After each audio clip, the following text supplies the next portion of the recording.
Buenas tardes a todos. Gracias por participar de la jornada de capacitación brindada por la Usina Social. En la charla de hoy vamos a hablar sobre juicio de usucapión, cuestiones procesales y casos prácticos. Le comentamos a los participantes que pueden ir dejando sus consultas en el chat para responderlas luego de la exposición de la disertante.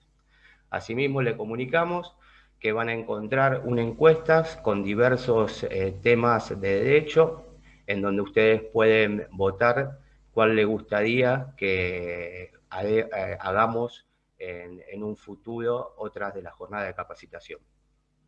También le comentamos que tenemos inscriptos profesionales de más de 54 localidades de la provincia y, bueno, le comentamos que hoy nos acompaña la doctora Mónica Klepkar, abogada, doctora en Derecho, egresada de la UNR, docente de grado y de posgrado.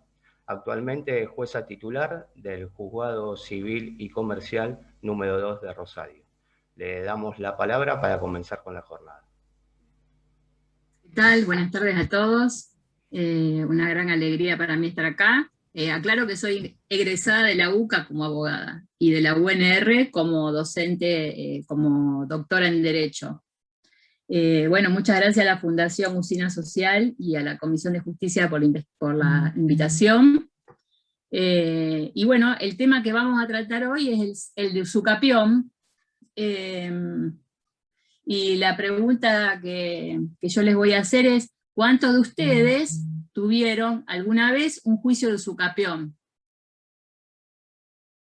Y bueno, la idea es que, muy bien, veo algunas manos levantadas, la idea es que si tuvieron un juicio de usucapión, hayan sabido hacerlo. Y para los que no tuvieron nunca, no les pase como me pasó a mí en la profesión, que cuando me llegó el primer juicio de usucapión, no sabía cómo hacerlo, y fui aprendiendo sobre la marcha. A la mayoría nos pasa eso cuando nos llega un caso de usucapión. Bien, la idea es, o por lo menos la idea que yo me planteé, es darle a ustedes las herramientas más importantes para que lleguen a la sentencia de usucapión en forma favorable, en forma rápida y económica. Si ustedes logran esas tres cosas, su cliente va a estar feliz y les va a pagar los honorarios feliz, a pesar de que es el actor ganancioso, porque en el tema de usucapión las costas tienen un régimen especial, porque normalmente el demandado es defendido por un defensor de oficio. Bien, entonces, espero poder llegar al resultado al final de la charla, que ustedes tengan esos elementos básicos. Cuando ustedes lo consultan, quiero hacer un juicio de usucapión, suponiendo que el cliente sepa lo que es un juicio de usucapión, ustedes lo primero que le preguntan es, bien, ¿cuánto tiempo hace que estás poseyendo? ¿Hace cuánto tiempo que tenés ese inmueble? Yo me voy a enfocar más que nada a la usucapión de bienes inmuebles, que es lo que con más asiduidad se ve en el tribunal. Cuando el cliente les dijo más de 20 años, ustedes ya dicen, ah, qué bueno, bien. ¿Y qué actos posesorios realizaste? ¿O qué es lo que realizaste en ese inmueble que querés usucapir? Y entonces, construí mi casa. Perfecto, construiste tu casa. Entonces ya saben, porque son los dos elementos que necesitamos para que el juicio de usucapión arranque. La posesión y el tiempo. La posesión tiene que ser continua y ostensible, es lo que dice el Código Civil y Comercial. Y el tiempo tiene que ser más de 20 años. Entonces yo les voy a compartir acá un PowerPoint para ir guiándome con la charla.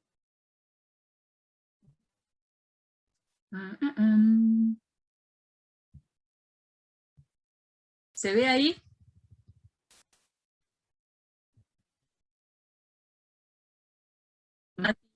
¿Se ve? Hola.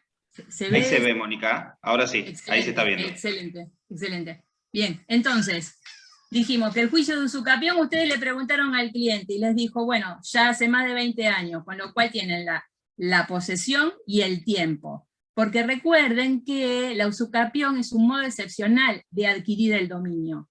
Desde el momento que se adquiere de esta forma extraña o realmente excepcional, consecuentemente se cancela el dominio del anterior propietario.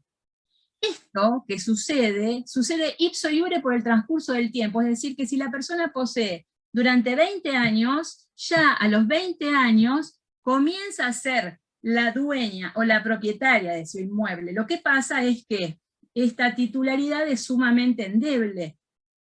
Puede venir el dueño e iniciarle un juicio de reivindicación, con lo cual necesita el que está poseyendo que el juez declare en una sentencia que se cumplió el plazo de prescripción. Y a su vez, el juez lo que hace son dos cosas. Uno, declara en la sentencia que se cumplió el plazo. Y dos, ordena la inscripción, la nueva inscripción del nuevo dominio. Entonces, cuando ordena esa nueva inscripción, se cancela el dominio anterior. Esto que es ahora sí es así desde la ley 14.159 y que tuvo una modificación con el decreto 5.756/58. Antes de esta regulación, lo que existían eran informaciones posesorias. Cada provincia regulaba en su código procesal un juicio de jurisdicción voluntaria, como si fueran las sucesiones, pero una información sumaria, o una información posesoria. Entonces el que poseía iba ante el juez, llevaba a los testigos, acreditaba que estaba poseyendo, y el juez sacaba una sentencia sin perjuicio de terceros, como se sacan las declaratorias de herederos. Esta sentencia se inscribía en el registro, pero no cancelaba el dominio anterior. Entonces, también era un derecho sumamente inestable, no servía para el tráfico de inmuebles. ¿Quién iba a comprar un inmueble a un dueño que esa titularidad no lo protegía de un juicio de reivindicación? Además, que bueno, como es conocido, se dieron situaciones de abusos en los testimonios y adquisiciones que eran fraudulentas. Entonces, en el año 52 se dicta la ley 14.159, que como primer avance es para todo el país. Y como segunda característica, es que establece que el juicio va a ser contencioso. Lo único que va a ser contencioso contra el Estado.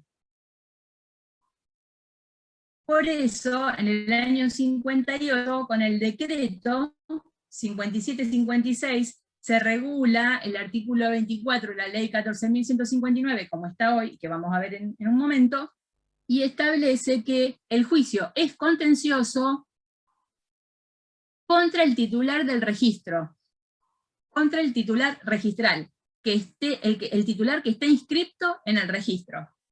Y la importancia de que sea un juicio contencioso es que la sentencia tiene carácter de cosa juzgada material, distinto a lo que era antes, que si se dictaba sin perjuicio de los derechos de tercero, era una cosa juzgada formal que en cualquier momento podía modificarse. Acá, al ser un trámite contencioso, la principal característica es que la sentencia hace cosa juzgada formal. Y luego, lo importante de esta regulación es que una ley de orden público que debe cumplirse. Por eso muchas veces, y esto lo vamos a recordar cuando lo veamos más adelante, cuando dice se allanó, ¿por qué tengo que probar la posesión? Está rebelde, aplico el 143, ¿por qué tengo que traer a los testigos igual? ¿Por qué tengo que abrir la causa prueba? ¿Por qué? Porque es una ley de orden público. Y como la sentencia y la orden de la nueva inscripción la da el juez tiene que tener prueba acabada e inequívoca de que efectivamente existió esa posesión durante 20 años. Si no, si hay allanamiento y no quieren producir la prueba, que el allanado le haga la escritura directamente. Pero si lo tiene que ordenar el juez, y eso es lo que la mayoría de la jurisprudencia opina, no es unánime esto, si lo tiene que ordenar el juez, entonces la ley establece que tiene que probarse, y no únicamente por testigos, por varios medios, de una prueba compleja, también lo vamos a ver. Bien, ¿qué otra regulación tenemos aparte de la ley 14.159? El Código Civil y Comercial trae una regulación desde el artículo 1897 a 1905, cuando habla de la forma de adquirir los derechos reales, y habla de la prescripción adquisitiva. A nosotros nos va a importar en el juicio, en cuestiones procesales, el 1905, que establece dos cuestiones principales. Una, la notación litigiosa, que hay que hacer en el juicio de usucapión como obligatorio, como un paso necesario para que el juicio esté regularmente realizado, y dos, que le establece al juez que tiene que decir en la sentencia cuándo se cumplió la prescripción adquisitiva, cuándo se cumplieron los 20 años. Esta es una gran diferencia con el Código Civil anterior. El Código Civil anterior, cuando el juez dictaba la sentencia, declarando adquirido el dominio, la sentencia tenía efecto retroactivo al momento que comenzó la posesión. Ahora no tiene más efecto retroactivo, anótenlo. La sentencia solo va a tener ese efecto retroactivo cuando se cumplieron los 20 años. Bien, el Código Procesal Civil y Comercial trae dos normas. El artículo 5, inciso F, que habla de competencia. Bien, ¿qué juez le corresponde entender en el juicio de usucapión? Y dice que es el juez donde está situado el inmueble. Y si el inmueble está situado en varias jurisdicciones, el que elija el actor. Bien, otra vez, ¿qué juez? Entonces será un juez civil y comercial. ¿Juez de distrito o juez de circuito? Y depende del avalúo fiscal. Esto ya lo dijo la Corte en reiteradas oportunidades, en varios conflictos de competencia que tuvo nuestro amigo doctor Juárez, el juez de distrito 8, con algunos jueces de circuito.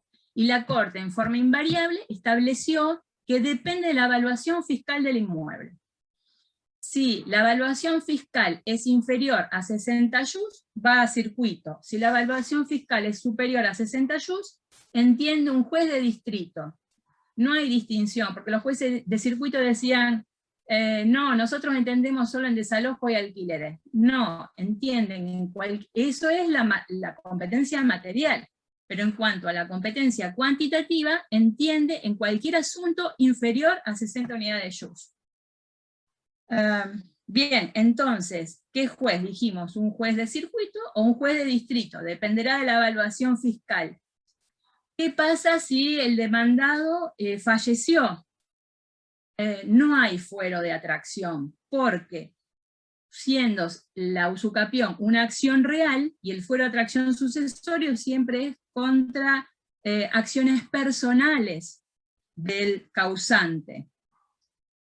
Bien, ¿y qué pasa si resulta que el titular registral está fallido o concursado? ¿Atrae el fuero de la quiebra? Y en principio, si está fallido o concursado, entra a regir el artículo 21 de la Ley Concursos y Quiebras, que establece que el actor puede ejercer la opción de continuar su juicio de conocimiento ordinario ante el juez donde está o ir a verificar.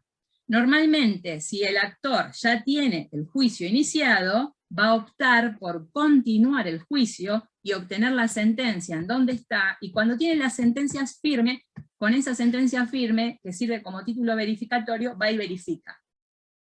Recuerden que si van a verificar, tienen 6 meses de tiempo desde la sentencia quedó firme hasta pedir la verificación en el juez de concurso. Si no, los van a cargar en costas.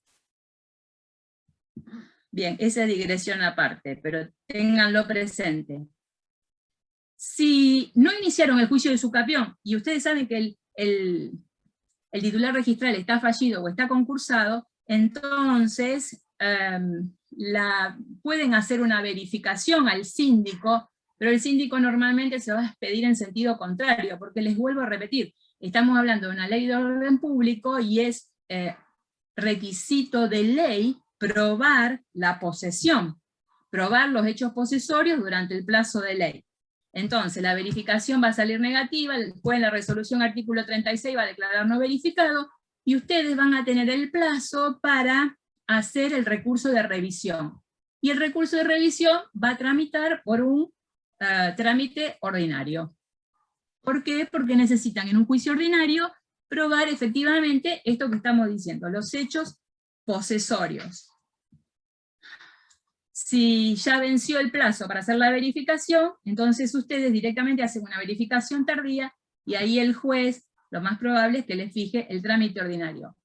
Trámite ordinario si estamos hablando juzgado de distrito, por supuesto, porque si estamos hablando juzgado de circuito, el trámite va a ser sumario. Saben que el trámite es el mismo, que varían los plazos únicamente. Bien, acá tenemos el artículo 24 de la ley 14.159.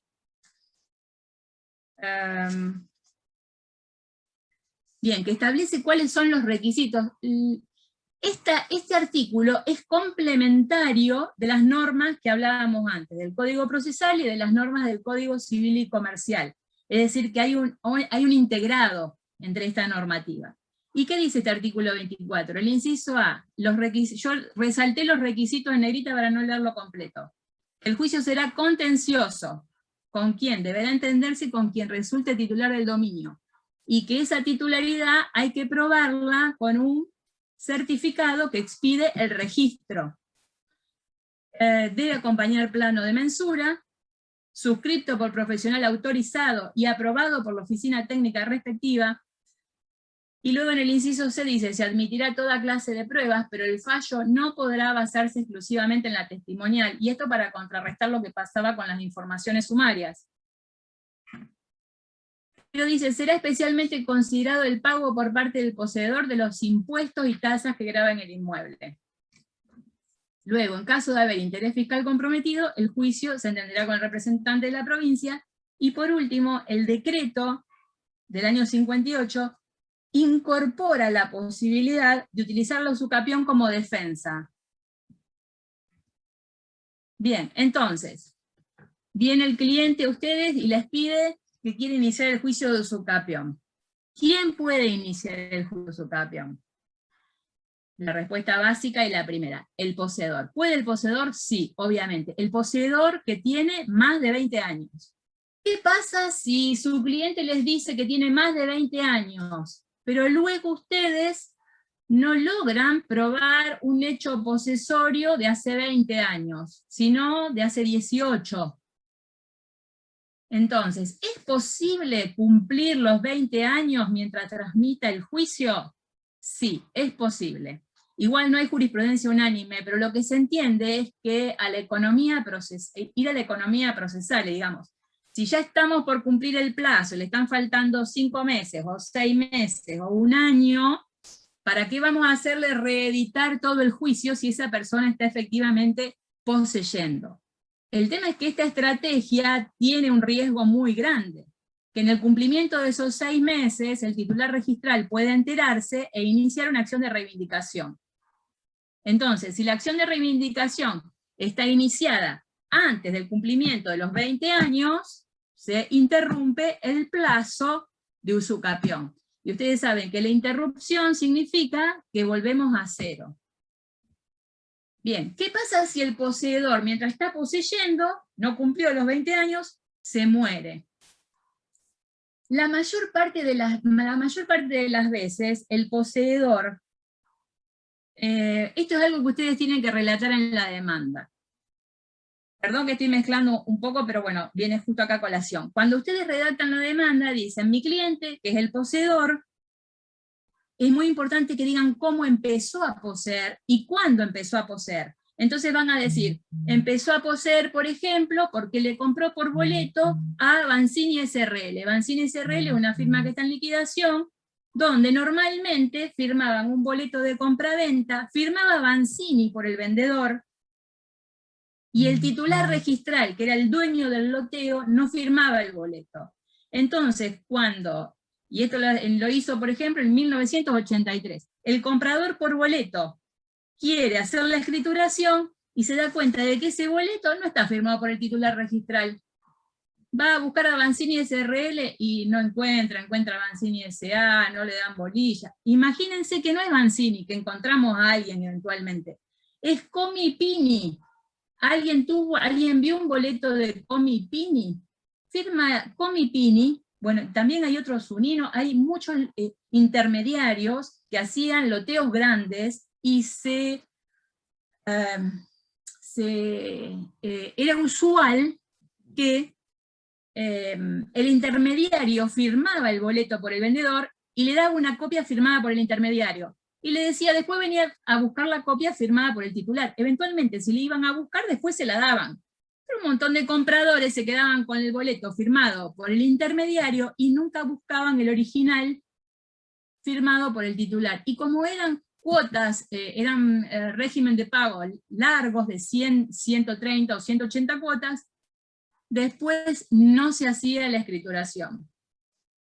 Entonces, es importante contar cómo se empezó a poseer, por qué motivo. También puede ser que cuente, empecé a poseer porque estoy viviendo en mi casa y al lote de al lado estaba el baldío, y lo empecé a cuidar, le empecé a cortar el pasto, y me enteré que el dueño no vive más, y que falleció, y que los hijos se fueron a vivir a Europa, así que cerqué y empecé a ocupar, y son actos posesorios. Y esos son los actos que tenemos que contar, cómo empecé a poseer y desde cuándo empecé a poseer. Y esos son los hechos que tenemos que probar. Ahora supongamos que la persona, el comprador por boleto, que tiene el boleto de Comipini, fallece sin cumplir los 20 años. Los herederos del poseedor pueden continuar la posesión y unen el plazo de posesión del causante con el suyo propio. Esto es lo que se llama accesión de posesiones, lo regula el artículo 1901 del Código Civil. Entonces, el heredero aprovecha el plazo del causante, porque en realidad el heredero continúa la personalidad del causante. ¿Qué pasa si el poseedor, antes de cumplir los 20 años, vende el inmueble? Lo vende por boleto, o hace una cesión de derechos y acciones, o lo dona los derechos y acciones, pero no cumplió los 20 años. Entonces el cesionario, o el comprador, o el donatario, puede completar los 20 años. También lo regula el artículo 1901. Lo importante en el sucesor a título singular es que pruebe que su posesión deriva de un vínculo jurídico anterior, del anterior poseedor. Es decir, que sí o sí tiene que probar el nexo jurídico o la derivación entre las dos posesiones. Por ejemplo, que hubo una compraventa o que hubo una cesión. Si en el entremedio hay un lapso vacío, si no prueba el nexo jurídico, son dos posesiones diferentes y no va a poder sumar el plazo. Bien. ¿Qué pasa si son dos coposeedores? O tres, por ejemplo, son el matrimonio y el hijo. ¿Pueden los tres ser actores? Sí, pueden ser los tres, y si los tres acreditan la posesión, la sentencia saldrá a nombre de ellos. Y en el caso del condominio, también puede ocurrir que un condómino quiera ser el titular registral. Miren este caso, a ver si lo tengo cerca. ¿Ven acá el plano? No sé si están, claro, yo a ver si puedo anotar.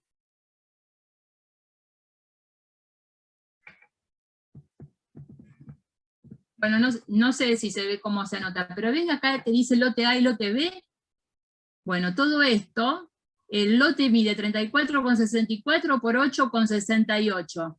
De este lote eran 3 condóminos, A, B y C.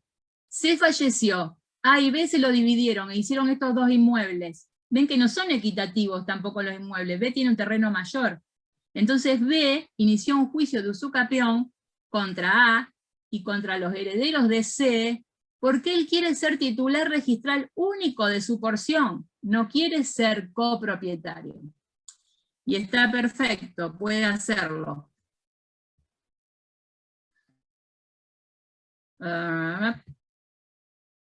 Bien, a ver si puedo volver para atrás. Un segundo.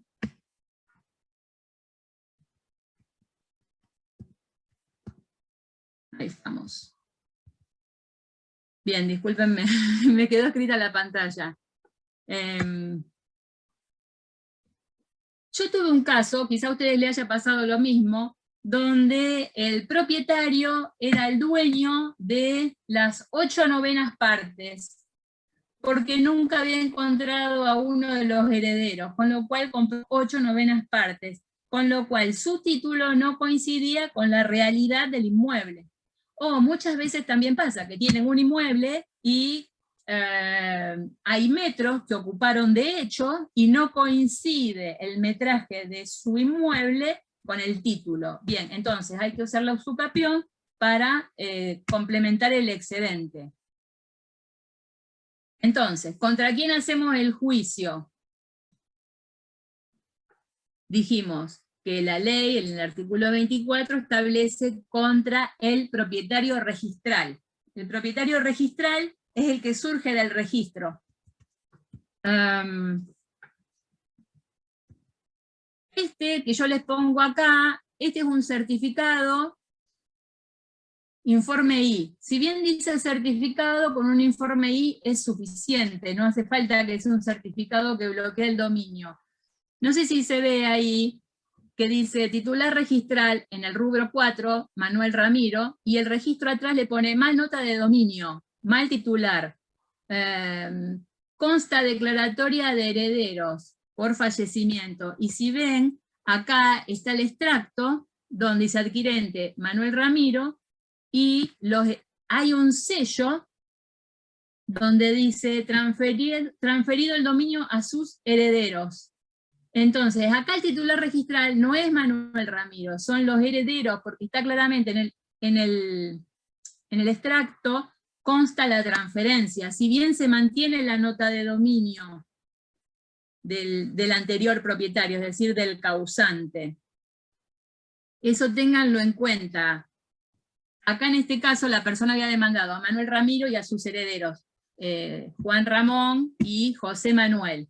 Pero contra Manuel Ramiro la demanda no es procedente o no corresponde, porque no es el titular registral, como se lo informó el registro.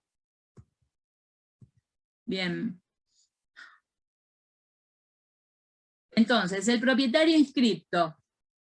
El presunto propietario no inscripto.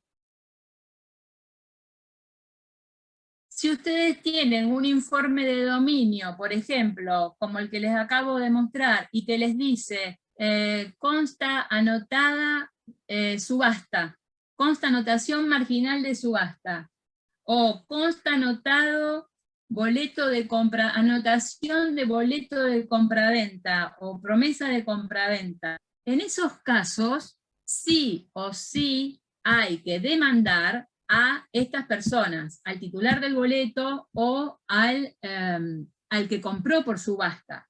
Si no lo demandamos, no integramos bien la litis y la sentencia va a ser nula.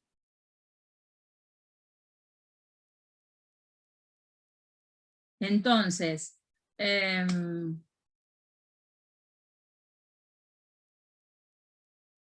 ¿por qué es así? Porque necesariamente la sentencia va a afectar sus derechos y va a cancelar el dominio anterior.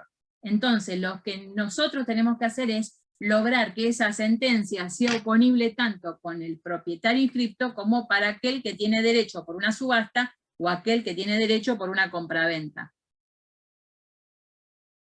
Bien, después dice el mismo artículo 24, intervención del Estado, si hay interés fiscal. Claro, porque los únicos casos en que el Estado interviene es si es el titular dominial del inmueble, porque pertenece a su dominio privado, o porque, por ejemplo, hay algún interés fiscal. Declaró que el inmueble está sujeto a expropiación. Ahí hay un claro interés fiscal, entonces el Estado va a intervenir como parte. Y ahí se verá si corresponde o no la usucapión.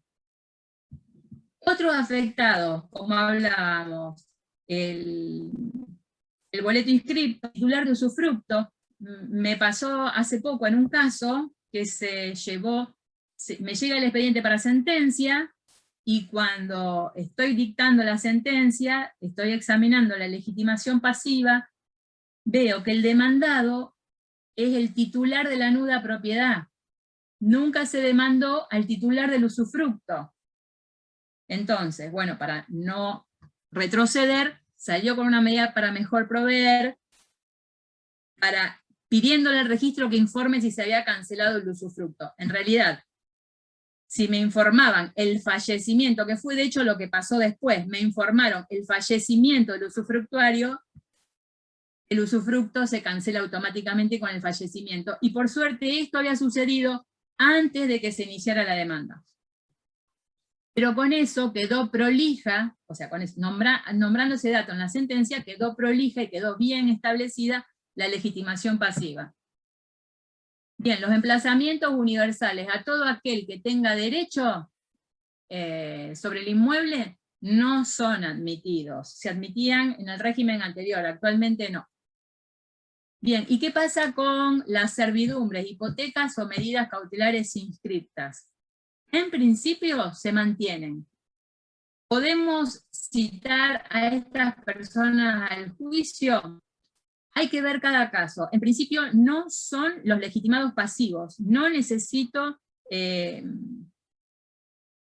grabar la litis con ellos. ¿Por qué? Porque la sentencia va a declarar adquirido el dominio, pero nunca va a cancelar la hipoteca y no va a cancelar la cautelar. Es decir, que el que está obteniendo la sentencia de usucapión la va a obtener con la hipoteca y la va a obtener con la medida cautelar. Después, lo que va a tener que hacer es, con esa sentencia que estableció en qué momento se cumplió la fecha de adquisición, deberá ir al juicio donde se trabó la cautelar para pedir su levantamiento, o en la hipoteca. Bien, entonces, dijimos, iniciamos la demanda con todos los requisitos del 130, acompañamos la documental que tengamos. ¿Toda la documental de los 20 años? No. Es suficiente con acompañar la documental correcta. La documental que acredite cómo adquirí el dominio, si es que lo adquirí por un boleto de compraventa. Recuerden que para el código actual, la compraventa por boleto no es compraventa legítima.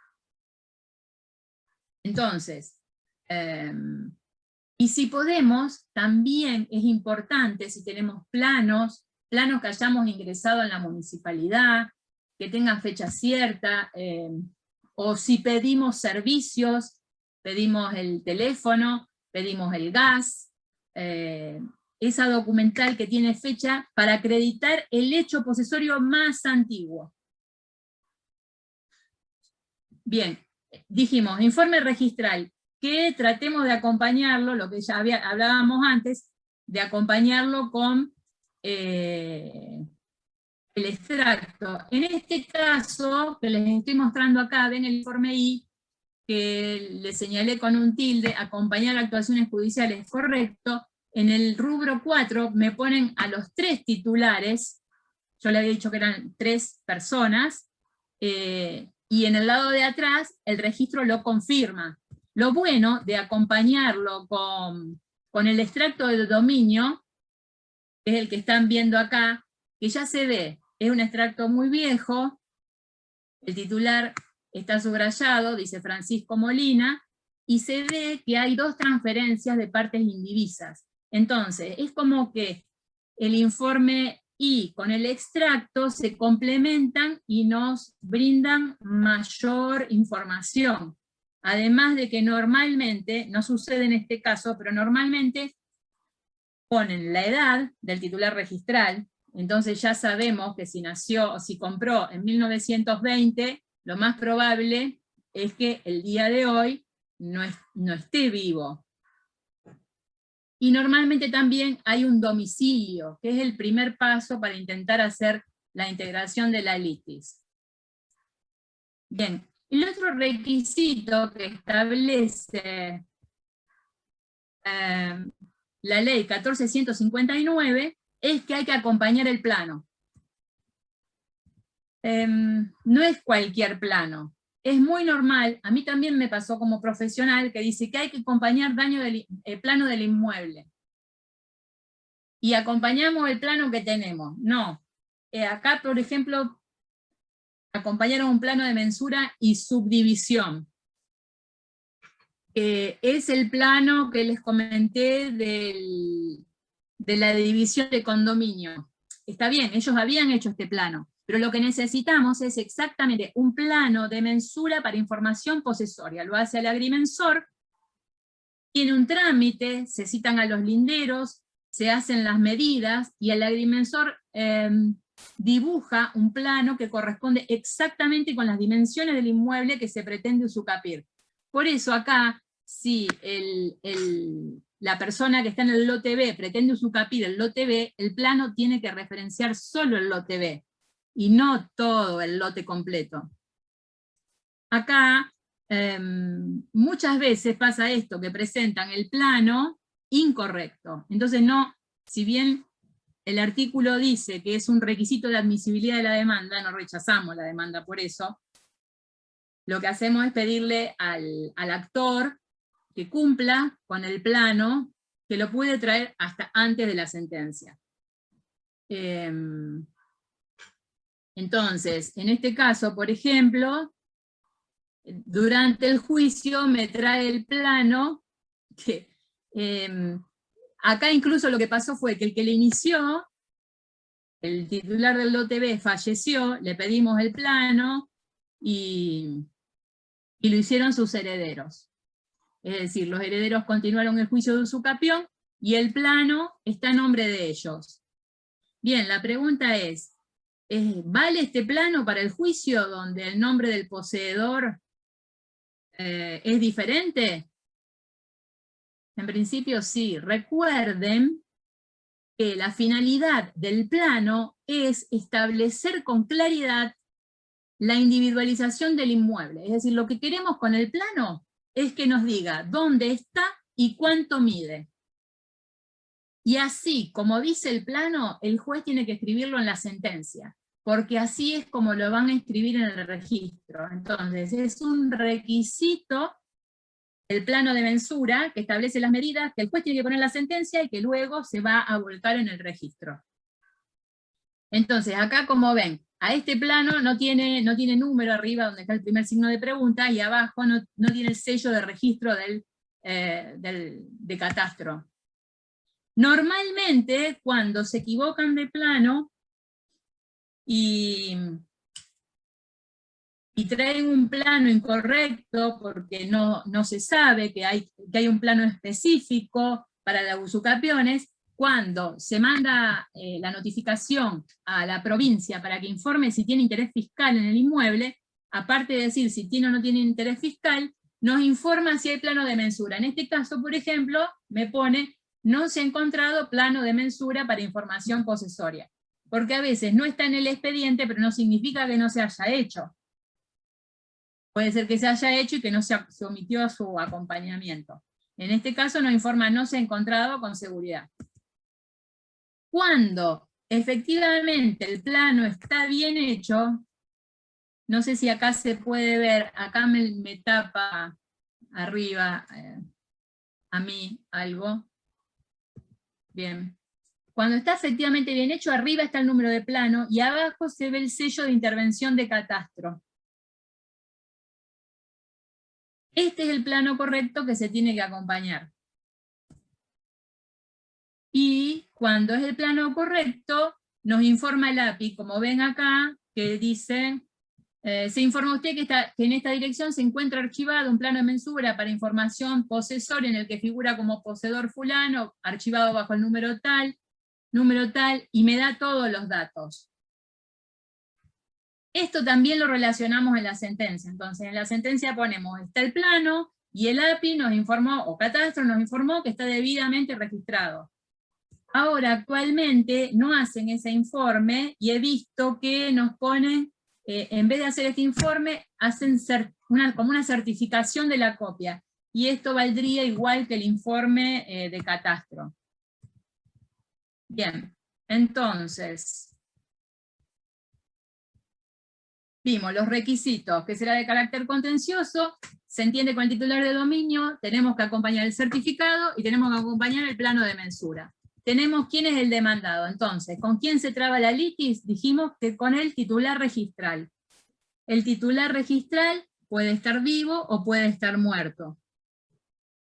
Si está muerto, lo haremos con sus herederos. Si los herederos comparecen, trabamos la litis con los herederos. Pero si los herederos no comparecen, vamos a trabar la litis con el defensor de oficio. En mi opinión, no sé qué opinarán ustedes, pero lo más difícil del juicio de usucapión es trabar la litis. Una vez que ustedes trabaron la litis, luego como que se desenreda el nudo y va todo rápido. La dificultad es esa, trabar la litis. Recuerden que si el demandado está vivo, puede tener domicilio conocido o desconocido. Domicilio conocido, notificamos por cédula. Siempre le decimos al oficial notificador que chequee si el demandado vive allí. Si el demandado vive allí, la cédula está correctamente diligenciada. La persona no vino al juicio, se la declara rebelde y se aplica el 143. No se designa ningún defensor de oficio. Esto puede ocurrir también con las personas jurídicas. Las personas jurídicas tienen domicilio constituido en el registro público de comercio, y ese domicilio es verdadero iure de iure, porque lo establece la ley de sociedades. Entonces, si ustedes notificaron al domicilio que dice en el registro público de comercio, a la persona jurídica, está correctamente notificado, la persona jurídica a veces está disuelta, no existe más, pero como está correctamente notificado, se la declara rebelde, se notifica la rebeldía y se aplica el 143. Lo que no significa, otra vez, que el actor esté eximido de probar la posesión durante 20 años. Es decir, una cosa es la falta de oposición o la falta de controversia porque no hay contestación de demanda, pero la ley no nos permite eximirlos de la prueba de los hechos necesarios para poder dictar la sentencia. Bien, entonces, si el demandado tiene domicilio conocido, perfecto, genial. El demandado no tiene domicilio conocido, entonces, en ese caso, el oficial notificador, ¿cómo sabemos que no tiene domicilio conocido? Porque partimos del domicilio que nos dio el extracto, por ejemplo, extracto de dominio, o el boleto de compraventa. El oficial notificador nos informa, allí no existe el domicilio, desapareció el número, nadie conoce a la persona. Entonces, en ese caso, mandamos oficial al RENAPER para que nos informe el domicilio. Igualmente, si ya tenemos si podemos inferir de algún documento la fecha de nacimiento del titular registral y podemos sospechar su fallecimiento, ya también ordenamos el informe al Registro de Procesos Universales para que nos informe si hay o no hay sucesorio abierto. Entonces, oficiamos al RENAPER, el RENAPER nos va a dar un domicilio. A ese domicilio notificamos. Si ahí el oficial notificador nos dice, vive aquí, listo, está perfectamente notificado. Si no comparece, otra vez, se lo declara rebelde y sigue el juicio. Ahora, si el RENAPER en el domicilio que nos dio el RENAPER no logramos localizar a la persona, entonces persona con domicilio desconocido, se aplica el artículo 78 y se le designa un defensor. Antes de designar defensor se lo cita por edictos, y cuando no comparece, se le designa un defensor. Si el RENAPER nos contesta y nos informa el fallecimiento del demandado, entonces se aplica el artículo 597. Si el juicio debe seguirse contra persona que está fallecida, se deben publicar edictos citando a sus herederos, y si no comparece ningún heredero, se va a designar un defensor de oficio. La cuestión es la siguiente, que publicar edictos vamos a publicar y lo hacemos muy rápido, pero no podemos designar defensor de oficio si no probamos que hicimos todo lo posible para encontrar a las personas que tienen derecho a ese inmueble. Entonces, si la persona está fallecida, además de publicar edictos, vamos a hacer un oficio al registro público al registro de procesos universales para que nos informe si hay sucesorio.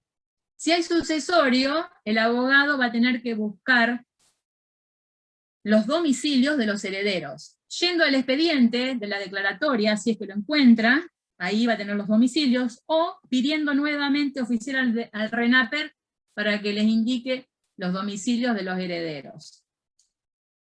Una vez que el RENAPER contestó el domicilio de los herederos, se los notifica, y puede ser que los encontremos o que no los encontremos. Si los encontramos, pueden venir, allanarse o ejercer oposición, o pueden no venir, y entonces al no venir se los declara rebelde.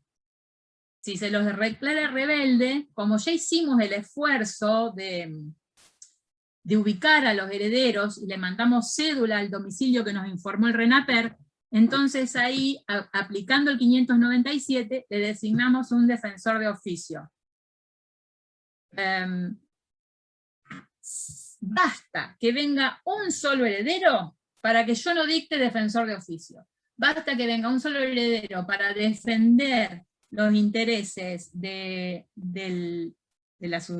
causante, para que yo no tenga que designar defensor de oficio. Pero normalmente no vienen, o vienen y se allanan y piden costas por su orden. Bien, yo acá hice un cuadrito, tratando de explicarle lo que le expliqué antes. Me parece más claro sin cuadrito. Este es un ejemplo, cuando yo pedí la notación litigiosa, dijimos que el artículo 1905 del Código Civil y Comercial establece como requisito del juicio realizar la notación litigiosa del inmueble. Se hace al comienzo. La idea es dar a conocer a los terceros de la existencia de un juicio de usucapión. ¿Qué pasa si el inmueble no tiene nota de dominio en el registro? Porque hay inmuebles que todavía no están catastrados. En ese caso, la publicidad la hemos ordenado haciendo poner un cartel en el lote, que luego lo constatamos con oficial de justicia, que está puesto el cartel en el lote, haciendo conocer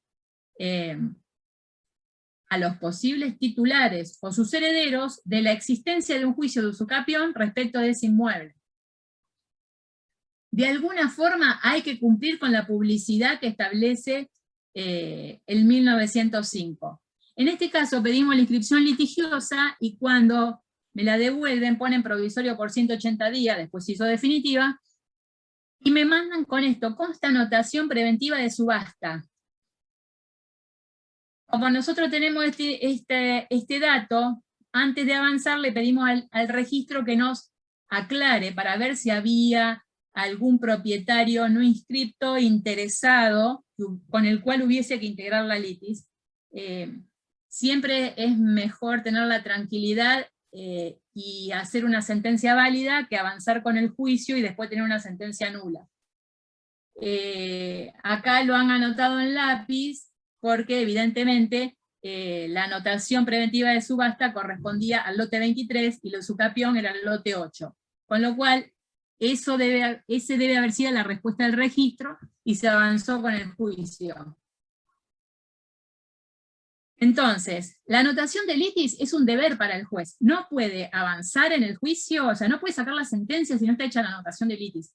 Incluso cuando salió el Código Civil y Comercial que establecía este requisito, la Cámara, cuando tenía los expedientes a fallo, no sacaba el fallo y los devolvía a primera instancia para que hiciéramos la inscripción litigiosa y luego los volviéramos a elevar para dictar la sentencia.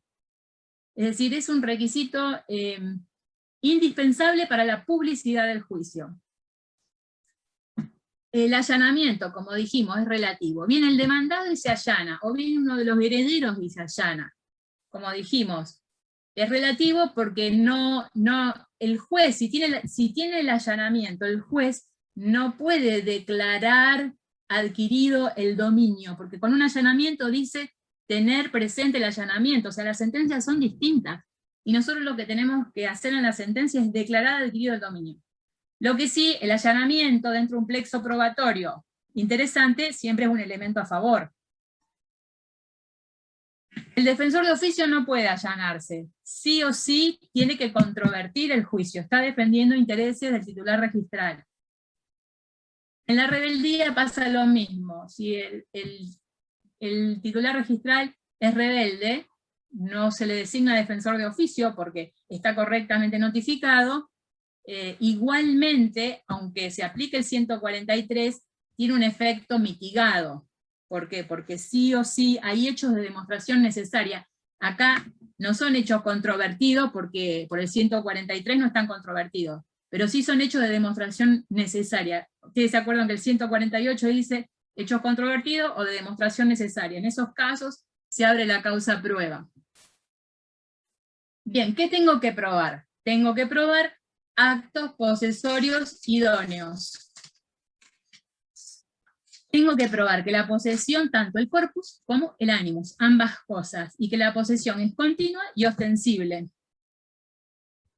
Recuerden que yo tengo que probar actos posesorios, y lo importante es probar el acto posesorio más antiguo para poder acreditar cuándo comenzó la posesión.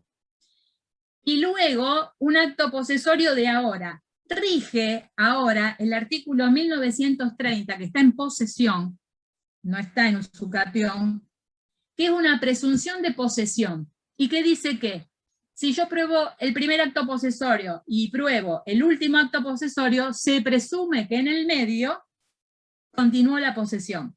Pero ojo que es una presunción iuris tantum. Entonces, si el juicio es controvertido, el demandado puede revertirla, esa presunción. Por eso es importante probar la continuidad de los actos posesorios. No hace falta probar actos posesorios de todos los días de los 20 años, pero sí actos que establezcan una continuidad y una frecuencia. En la accesión de posesiones es importante que si yo soy el sesionario que inicio el juicio, no solamente pruebe mis actos posesorios, sino que es requisito ineludible probar los actos posesorios del cedente, porque yo necesito probar los 20 años de posesión. Esto es muy importante, porque a veces el sesionario prueba su parte y se olvidó de los años anteriores. Bien, la carga de la prueba de la posesión de los 20 años siempre es del actor. El juez siempre hace una valoración estricta de esto, es decir, no es que favorece, ante la duda va a declarar el usucapión, al contrario. Y bueno, dijimos que el artículo 24, inciso C, daba pautas, que admitíamos todo tipo de pruebas, pero que no puede basarse exclusivamente en la prueba testimonial. Y lo que dice es que especialmente se va a tener en cuenta el pago de impuestos. Con los testigos, una advertencia. Los testigos tienen que preguntarle ¿desde cuándo hace que viven en ese lugar? ¿O desde cuándo hace que ocupan? ¿O qué hechos o actos posesorios conoce el testigo que realizó el actor? Claro, lo estamos preguntando con términos jurídicos, pero ustedes explíquenle, te voy a preguntar esto. Es muy importante que el testigo pueda relatar el lapso, durante cuánto tiempo conoce que ocupa ese lugar. Entonces, el testigo, llévenlo para declarar, tanto para probar el inicio de la posesión, como para probar los actos posesorios, y que los actos posesorios son continuos, y que son ostensibles. Ostensibles significa que los puede ver cualquiera, y así como los puede ver cualquiera, los pudo ver el titular registral o sus herederos. Eso es lo importante, que lo haya podido ver, no que los haya visto, que haya sido posible. Vieron que el artículo 24 dice, se va a tener especialmente en cuenta los recibos pagos. Recuerden que el recibo no acredita la posesión, no es un hecho posesorio. Acredita solo el animus, porque yo puedo pagar todos los impuestos de un inmueble y no estar poseyéndolo. Y a la inversa, puedo estar poseyendo sin pagar ni un impuesto. Entonces, el pago de los impuestos es muy importante, pero además del pago del impuesto necesito una prueba de un hecho posesorio. Y ahí es donde puedo traer un testigo, ahí es donde traigo una prueba documental que me traiga una fecha cierta. Recuerden que la prueba del usucapión es siempre una prueba combinada o una prueba compuesta, es decir, no me puedo agarrar de una sola prueba, necesito, por ejemplo, combinar la documental con un testigo, con un impuesto, con una constatación. La constatación hoy, ¿quién vive? Esa es otra de las pruebas, la inspección ocular. Llevo al oficial de justicia para que vea quién vive hoy, el actor con sus hijos, y ve la antigüedad de la construcción, y le puede preguntar a los vecinos, ¿hace cuánto que lo conocen? Hermosa prueba, que la van a complementar con otra, por ejemplo, con un impuesto, o con cuando pidieron la carta de la conexión de gas, o cuando le llegó al dueño la carta que le otorgaba la jubilación. Son sellos de lugares públicos que no se discuten, que no se controvierten. Los impuestos no hace falta que estén extendidos a nombre del actor, pero si están extendidos a nombre del actor, mucho mejor. Normalmente son los servicios los que están extendidos a nombre del actor. Y los impuestos, aunque estén extendidos a nombre del titular registrar, el hecho de que los posea el actor es una presunción iuris tantum de que los abonó él. Entonces, siempre hay una presunción de que el que tiene los impuestos es el que lo pagó. Por supuesto que una presunción que se podría demostrar lo contrario. Certificado de libre deuda. No prueban nada, entonces no oficien a Aguas, a la EPE, al API, para que les informe si están pagos, si se debe, porque pueden informar que no se debe, pero ¿y eso qué prueba? ¿Quién pagó? ¿Prueba quién pagó? No, no prueba. Entonces están haciendo un esfuerzo que no sirve para nada. ¿Qué pasa si no hay impuestos pagos? No pasa nada. Lo que pasa es que van a tener que probar la posesión con otras pruebas. Cuando, si yo pago los impuestos, ya el hecho de que tengan las características normales de los impuestos con el sello de... No hace falta que yo oficie para que me diga, ¿es verdadero este sello en este impuesto? Si tiene las características de autenticidad normales, valen como elemento de juicio, como prueba documental. ¿Y qué pasa si están pagos fuera de término? Tampoco pasa nada. Y tampoco es necesario traer todos los impuestos de los 20 años, contraer algunos del inicio, del medio, del costado, algo que represente la continuidad.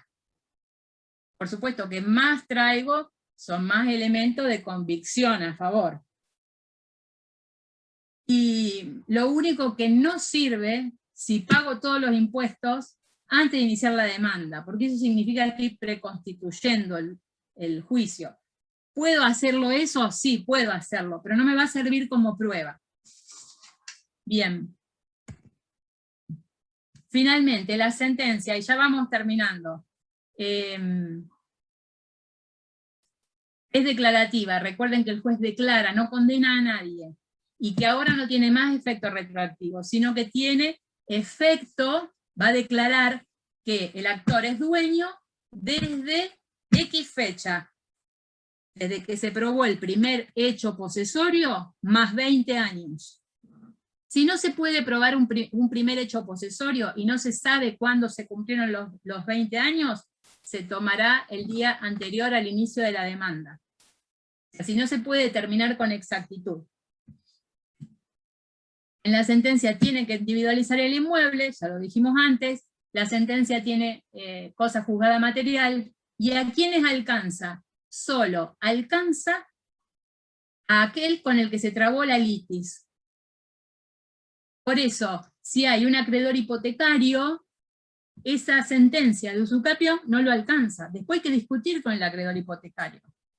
Si hay un embargante, después hay que discutir con el embargante.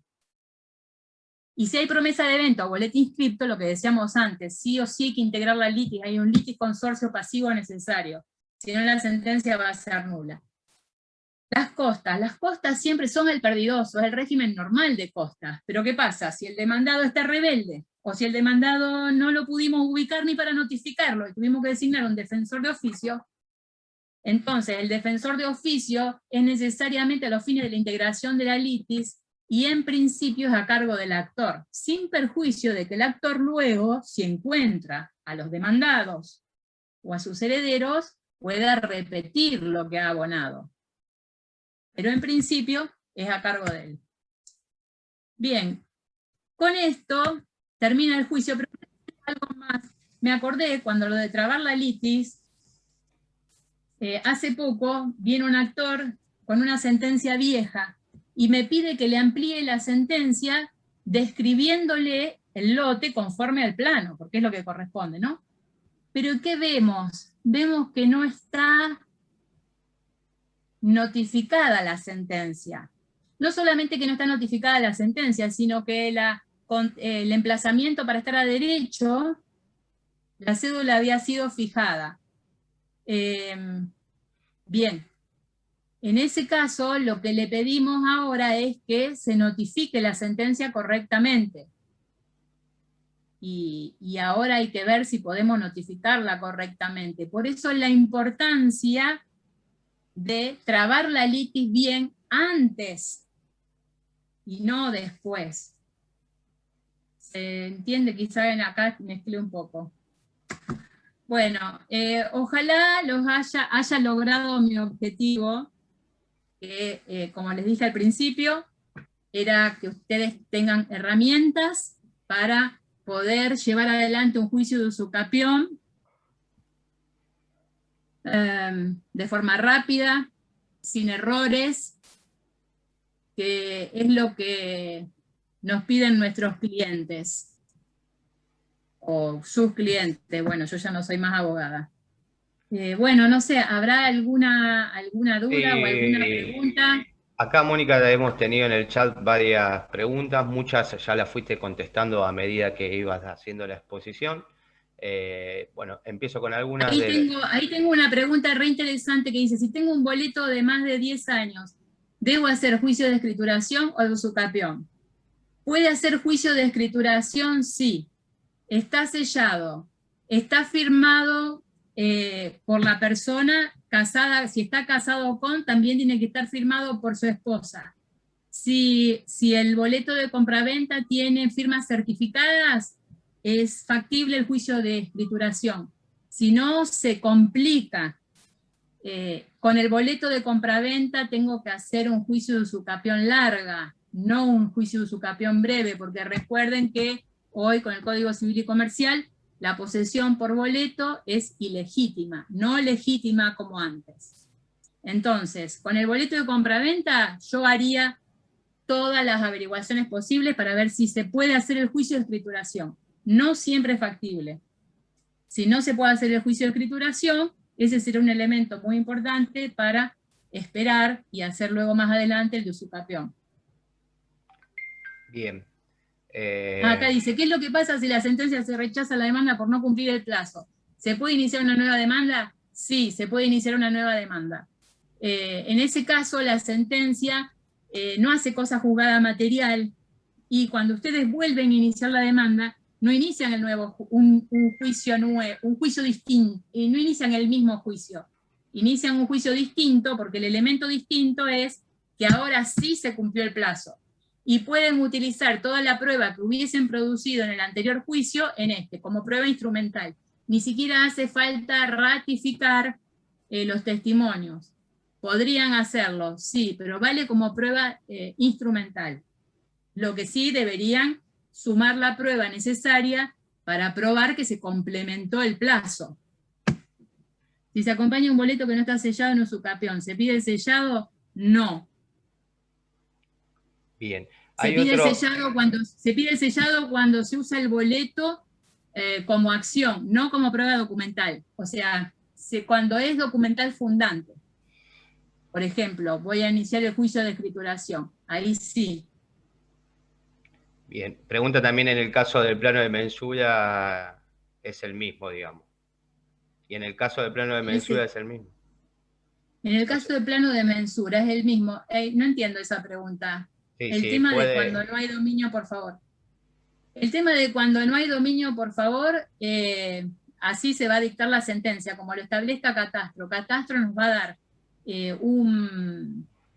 al aprobar el plano, nos va a dar todos los datos con los cuales va a individualizar ese dominio. Así va a salir la sentencia. Y el registro de la propiedad se encarga de darle un dominio originario, que va a ser el primero que tenga. ¿Qué pasa si la posesión no es en forma pacífica? Es decir, se intrusa en forma violenta. Hoy como es la única posesión legítima, es la posesión que es con el título, con una escritura por un incapaz o por un condómino. Cuando hay boleto es siempre ilegítima. Y si es en forma violenta o en forma clandestina, es una posesión viciosa. Pero si entró en forma violenta y pasaron 20 años, no nos interesa. Lo que interesa es que sea posesión por más de 20 años en forma continua. No interesa cómo ingresó al lote, si ingresó en forma violenta. Ahora, si ingresó en forma clandestina, en algún momento tiene que dejar de ser clandestino. Y cuando deja de ser clandestino, pasa a ser público y ahí empieza a computar los 20 años. Mientras sea clandestino, no se computa. Se exige prestación. Se me pasa muy rápido. ¿Se exige prestación de fianza para la anotación de litis? No, porque no es una cautelar de las normales para cautelar el derecho del actor, sino que se trata de una anotación para dar publicidad al juicio, y esa publicidad la exige la ley. Por lo tanto, no tienen que pedirle contracautela. En principio, cuando apenas salió el Código Civil y Comercial, lo debatíamos, pero después llegamos rápidamente a la claridad. Acá hay otro caso que preguntan que, bueno, en caso de que la posesión haya sido de mala fe, subvirtiendo el carácter en que el usucapiente ingresó al inmueble. Por caso el inmueble le fue prestado, ¿los jueces consideran que esa posesión está viciada? Hoy no es importante si la posesión está viciada o no está viciada. Lo importante es que sean 20 años. Y si el inmueble ahí le fue prestado, entonces había un comodato. El que posee va a tener que probar que intervirtió el título, que dejó de ser comodatario para pasar a ser propietario. Será cuestión de prueba. Bien. Bueno, acá preguntan sobre el honorario del defensor, si se calcula sobre el valor real del bien, si el defensor lo estima, digo. Ahí se aplica la ley de honorarios. Nosotros realmente le pedimos normalmente que estime. Si se pusieron de acuerdo el actor con el defensor de oficio, que es lo que yo les recomiendo, ustedes estiman y regulamos según el avalúo fiscal y como lo establece la caja forense. Si se pelean entre las partes, me van a aplicar el valor real. Y la ley de honorarios dice que hay que aplicar el valor real, y si no se ponen de acuerdo hay que llamar a un perito para que establezca la evaluación del inmueble. Y el que hace la tasación más cercana a la del inmueble es el que no le paga las costas al perito. Bien. Artículo 8, inciso C de la ley de honorarios. Bien, acá nos ponen si puede repetir en qué casos procede el juicio de escrituración con el plazo de 10 años de posesión interrumpida. El juicio de escrituración procede en cualquier momento que vos tengas un documento para exigir la escrituración. No necesitamos 10 años para hacer un juicio de escrituración. Si hay un contrato donde se comprometieron a escriturar en 60 días y no cumplieron, pasados los 60 días se puede iniciar el juicio de escrituración. Bien. Lo que yo no sé si no hay acá confusión con la prescripción breve. La prescripción breve, no vi nunca hasta ahora un juicio en mi juzgado o en Distrito 17 de prescripción breve. El caso para que proceda es 10 años más justo título y buena fe.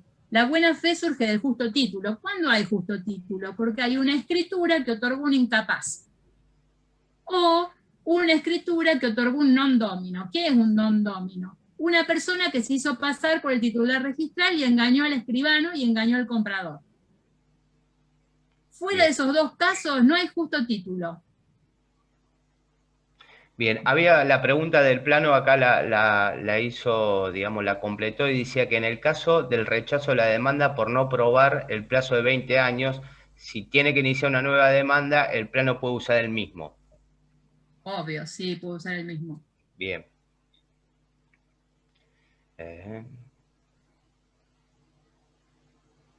¿Es posible oponer la usucapión como defensa en un juicio de división de condominio?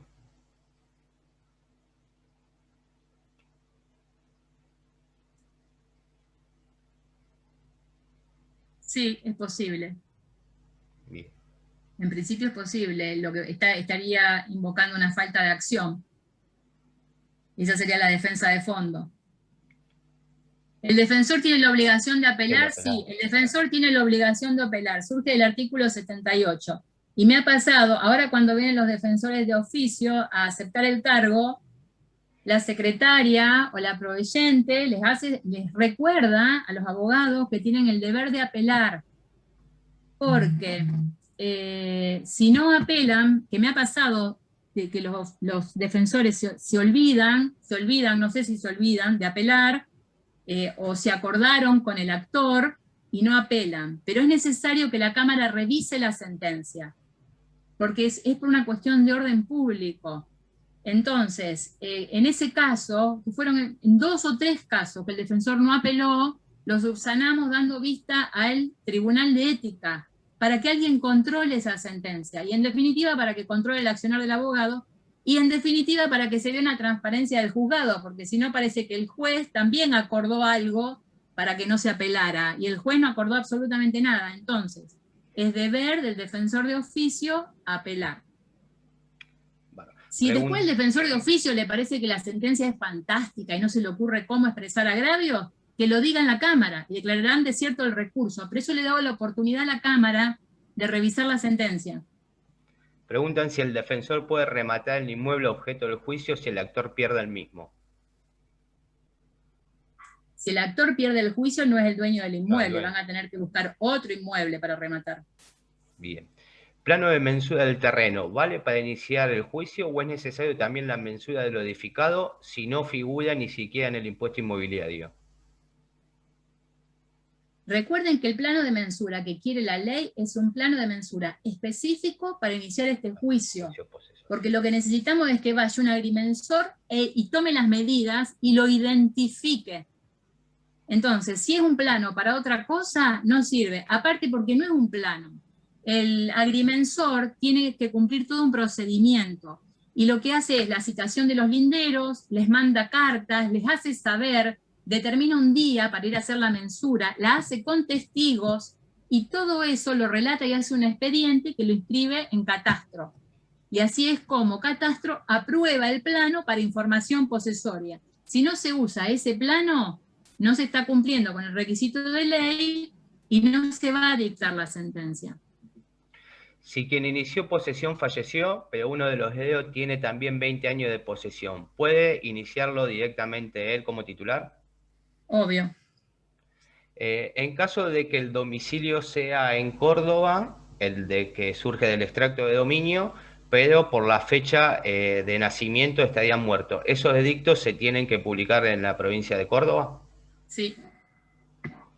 ¿Qué pasa si el plano de mensura para usucapión consta que en el catastro hay una nota de dominio, pero que en el registro no hay dato de dominio? Bueno, puede ser, será una cuestión que va a resolver el registro. La existencia de un embargo de hipoteca anotado, ¿no se puede interpretar como interruptivo de la prescripción? No, porque lo hace un acreedor, y el acto interruptivo de la prescripción tiene que venir del titular registrado de sus herederos, no de un tercero. Bien. Bueno, Mónica, me parece que hemos respondido a todas las consultas que fueron dando. Te agradecemos por... Ok, espero que haya sido interesante y divertido, porque es un tema pesado. Están pidiendo mucho el cuadro del tema del PowerPoint que vos ibas pasando.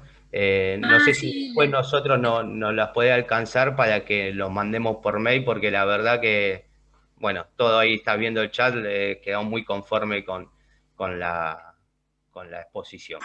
Bueno, me alegro mucho. Cualquier duda, yo estoy en Distrito 2, vienen, preguntan, mandan un mail a civil2ros@justiciasantafe.gov.ar y con gusto lo contesto. Bárbaro. Por último, comentamos la encuesta que estuvimos haciendo. Quedó como uno de los temas más votados el juicio de escrituración.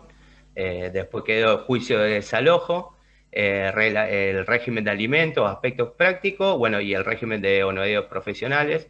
Así que bueno, en breve estaremos tomando también esos temas para seguir digamos, capacitándonos entre nosotros. Así que bueno, muchas gracias a todos los participantes. Nuevamente gracias, Mónica, por participar. Y bueno, nos estamos viendo en la próxima jornada. Hasta luego. Nada, muchas gracias, hasta luego. Chao, chao.